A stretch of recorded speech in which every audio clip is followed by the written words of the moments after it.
देखील गावच्या विकासाला आहे. एखाद्या वॉर्डमध्ये सदस्य निवडून आला तर तो त्या वॉर्ड मर्यादित राहत नाही, तर तो सदस्य पूर्ण गावचा सदस्य होतो.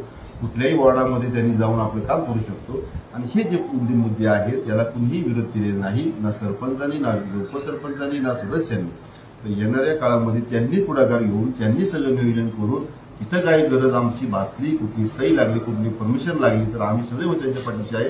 त्यांनी या योजना करून घ्यावेत. राहिला थकीत वीज बिलाचा विषय होता, तो वीज बिल त्यांनीच त्यांच्या म्हणण्याप्रमाणे त्यांनी मला सांगावं की सरपंच 24 फेब्रुवारी 2021ला मी सरपंच झालो आणि हा थकीत वीज बिल हा 25 वर्षापासूनचा आहे हे त्यांनी सांगितलं का तुम्हाला?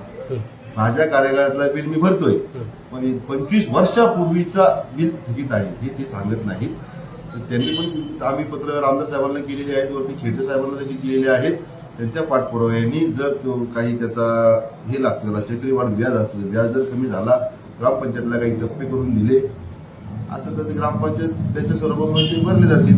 आणि आंदोलन करण्याची वेळ जर सत्ताधाऱ्यांमधले सत्तेत असणाऱ्या सदस्यांना जर येत असेल, 2 सदस्य, बाकी सदस्याची कामं होतात, गावची कामं होते, लोकांना दिसतात, पण यांना काय अडचण आहे हे अजून आम्हाला पण कळायला तयार नाही आणि गावाला पण अजून काय तयार नाही की विद्यमान सदस्य तुम्ही आहात आणि तुम्ही म्हणताय की हा पुरस्कार यांना का दिली जात नाही. मग तुम्ही काय करताय? ग्रामपंचायतमध्ये तुम्ही महिन्याच्या मासिक मिटिंगला फक्त इथे येता का? 30 दिवस तुम्ही कुठं असता? मग 30 दिवस आपल्या गावामध्ये लाईन फुटतात, सबलाईन फुटतात, लाईट जाते, डीओ जातो, लोकांच्या समस्या, गटरच्या समस्या, याला तोंड कोण देतं, या प्रश्न कसे सुटतात?